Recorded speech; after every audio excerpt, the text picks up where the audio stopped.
네, 오늘 이 새벽에 주님께 나와 기도하며 일단 예배드리는 여러분들 모두를 진심으로 환영하고 또 축복합니다. 여러분, 사람은 같은 일을 보고도 전혀 다르게 반응할 때가 있습니다.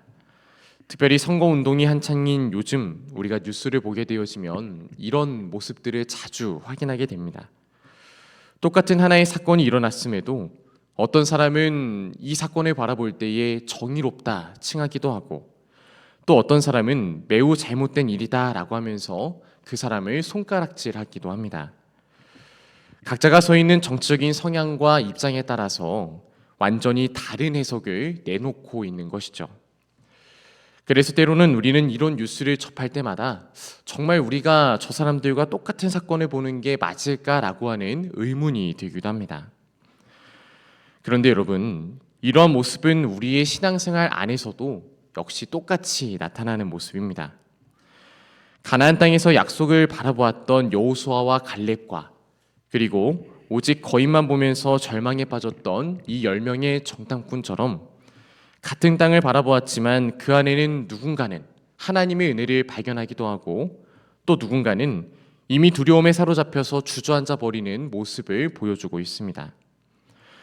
또 신약에 들어서 돌아온 탕자의 비유를 보면 돌아온 동생을 볼 때에 기뻐 춤을 췄던 아버지와, 그리고 내가 밀려난 것 같이 분노한 큰 아들처럼 누군가는 이 일을 통해 하나님 앞으로 나아가 기쁘게 찬양하고 있지만, 또 누군가는 이러한 모습을 볼 때 도리어 마음이 불편해지는 모습을 확인하게 되어집니다.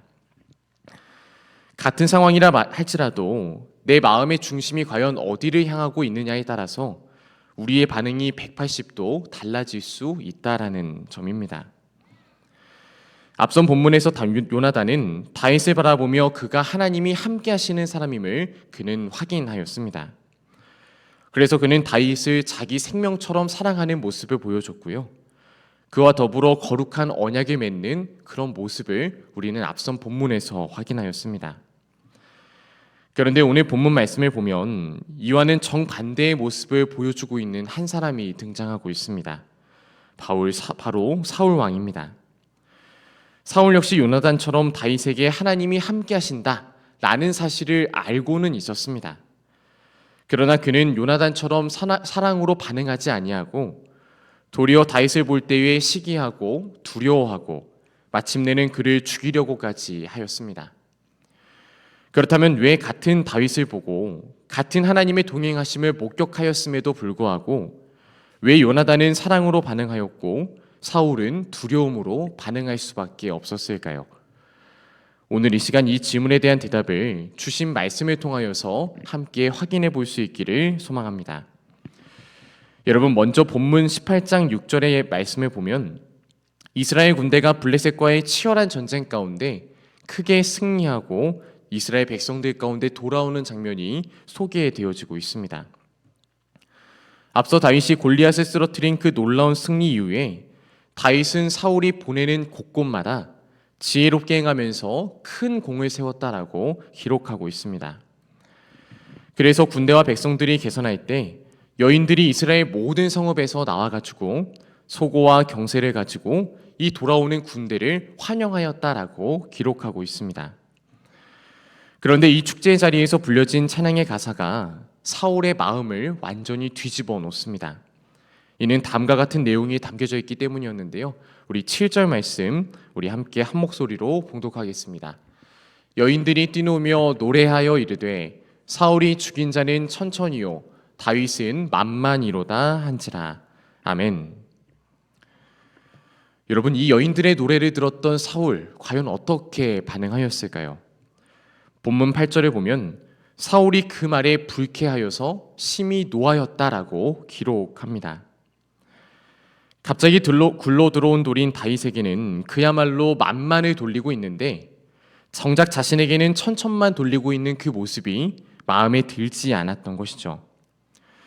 그런데 여러분, 만약 사울의 중심이 하나님, 특별히 하나님 나라의 그 마음을 가지고 살아갔다라고 한다면 그는 하나님께서 다윗이라는 위대한 장수를 그의 나라에 보내주신 것에 대해서 어떠한 이야기가 들려오든지 간에 이스라엘이 승리하였고 또 그들의 나라가 하나님 안에서 보호받았다라는 그 사실 자체에 대해서 왕으로서는 분명 기뻐해야 됐고 감사해야 됐을 겁니다.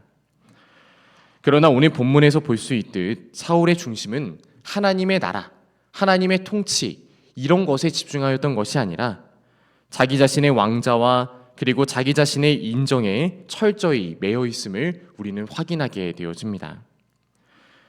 중심이 자기 자신에 매여 있으니 공동체에 임하였던 하나님의 은혜, 하나님의 그 보호가 자신의 유불리와 이익의 계산으로만 그렇게 계산되어졌던 겁니다. 그래서 사울의 눈에는 다윗을 통해 하나님이 허락하셨던 은혜와 승리, 그것이 보였던 것이 아니라 오직 내 자리를 위협하고 있는 이 다윗이라는 존재만이 그의 눈에 집중되어 보였던 겁니다. 사랑하는 성도 여러분, 우리 안에도 이러한 사울의 모습이 나타날 때가 있습니다. 누군가가 교회에서 칭찬받을 때, 누군가의 자녀가 잘 되었다라는 소식을 듣게 되었을 때 우리는 진심으로 그 소식 앞에 기뻐하며 함께 축복해 주고 있습니까? 아니면 속으로는 내심 그들과 내 사이를 비교하면서 내 자리가 작아지는 것 같은 그 마음의 씁쓸함을 가지고 있지는 않습니까? 여러분, 시기와 질투라고 하는 감정은 단순히 우리의 감정의 문제만이 아닙니다. 우리는 내 안에 일어나고 있는 이 감정에 대하여서 이것을 영적으로 해석할 수 있어야만 합니다. 어쩌면 그것은 내 삶의 중심이 하나님에게서 나에게로 옮겨져 가는 그런 무서운 경고일 수도 있기 때문입니다. 바라기는 이 새벽 우리 안에 숨어있는 사울의 시기심이 있다라고 한다면 이것을 십자가 앞에 내려놓을 수 있기를 소망하고요. 타인의 은혜를 나의 기쁨으로 삼을 줄 아는 저와 여러분이 될 수 있기를 주님의 이름으로 간절히 소망합니다. 이어서 본문 10절부터 14절까지의 말씀을 보면 사울의 시기심이 단순한 마음, 그 마음의 섭섭함으로 끝나지 않고 끔찍한 행동, 즉 폭력으로 이어지고 있는 장면을 우리는 이어서 확인하게 됩니다. 하나님이 부리시는 악령이 사울에게 힘있게 내림에 그가 집안에서 정신없이 떠들어대다가 마침내는 수금을 타고 있던 이 다윗을 향해 창을 던지는 장면으로 이어지고 있는 겁니다. 그가 너무나도 끔찍한 소리를 하죠. 내가 다윗을 벽에 박으리라 라고 하면서 무려 2번이나 창을 던졌지만 다윗은 그 앞에서 2번 다 몸을 다행히 피하게 되어집니다. 여러분, 만약 여러분들 가운데 억울한 일들, 특별히 나의 생명의 위협과 미움을 받는 일이 생긴다라고 한다면 여러분들은 과연 어떻게 반응하며 나아가시겠습니까? 아마 대부분은 억울해서 견딜 수 없다라고 느낄 것이고 또 나도 내 몸을 보호하기 위하여서 저 창을 던지고 있는 저 사람에게 나도 똑같이 보복해야 된다라는 마음이 우리 안에 드는 것이 당연할 것입니다. 혹은 사람들의 까닭없는 시기와 공격에 내 마음이 완전히 무너져서 깊은 우울과 절망 가운데 빠질 수도 있습니다. 그런데 오늘 본문이 증거하고 있는 다윗의 반응은 우리의 예상과는 전혀 다른 모습임을 우리에게 확인시켜 주고 있습니다. 본문 14절은 다윗의 모습을 이렇게 기록하고 있는데요. 우리 한 목소리로 함께 봉독하겠습니다. 다윗이 그의 모든 일을 지혜롭게 행하니라. 여호와께서 그와 함께 계시니라. 아멘. 여러분, 다윗은 자신을 향해 날아오는 이 창 앞에서도 사울과 같은 모습, 그와 같은 모습으로 똑같이 반응하고 있지 않습니다. 사울의 지독한 시기심에 똑같은 미움, 분노로 반응하지 않았고요. 사람의 공격 때문에 자신의 사명과 자리를 내팽겨치며 도망가지도 않았습니다. 다윗은 이토록 억울하고 두려운 상황 속에서도 요동하지 않았습니다. 그럴 수 있는 이유 하나는 바로 만군의 여호와께서 자신과 함께한다라는 사실을 그는 확신하였기 때문입니다. 사람의 시선이나 뾰족한 창끝의 마음을 빼앗겼던 것이 아니고요. 오직 자신과 함께하시는 하나님을 그는 바라보았기 때문에 묵묵하게 그리고 또한 부안해동하지 않고 지혜롭게 반응할 수 있었던 것이죠. 사랑하는 성도 여러분, 우리가 믿음으로 세상을 살아가다 보면 다윗처럼 억울한 시기를 받을 때도 있고 또 까닭없는 공격을 받을 때가 반드시 우리 인생에 찾아올 때가 있습니다. 내가 잘못한 것이 없는데도 나를 오해하고 또 깎아내리려는 사람들의 그런 창 끝에 서야 되는 순간이 온다라는 겁니다. 그때 우리는 날아온 창을 똑같이 다시 주워서 그들에게 던지는 그런 어리석은 자가 되어서는 결코 안 됩니다. 사람의 공격에 나의 감정, 이것으로 맞서 싸우며 반응하는 것은 중심을 잃어버린 사울과 같이 되는 길이기 때문입니다. 세상의 억울한 창끝이 나를 향하고 있을 때에 우리는 나를 해치려는 사람들을 묵상할 것이 아니라 그럴 때일수록 나와 함께 하시는 전능하신 하나님, 나를 보호해 주시는 그 하나님을 묵상하며 나아가야만 합니다. 어떠한 상황 속에서도 하나님이 나와 함께 하심을 굳게 믿을 때 우리는 사람의 악함 그 앞에서도 요동하지 않고 다윗처럼 넉넉하게 또 지혜롭게 반응할 수 있기 때문입니다. 바라기는 이 새벽 사람의 미움과 시기 앞에서도 오직 나와 동행하시는 주님만을 바라보며 묵묵하게 주님이 원하시는 일만을 행하는 저와 여러분이 되기를 주님의 이름으로 간절히 소망합니다. 여러분, 오늘 말씀을 정리하겠습니다. 오늘 우리는 사울과 다윗의 모습을 통해 우리 마음의 중심이 과연 어디를 향해 있어야 되는지를 함께 살펴보았습니다. 사울은 분명 이스라엘 왕이라고 하는 그들 민족 가운데 최고의 위치에 서 있었지만 그 중심이 오직 자기 자신에게만 매여서 있었기에 하나님의 은혜를 시기심으로 바꿔버렸고요. 결국 스스로를 무서운 파멸로 몰아넣고 말았습니다.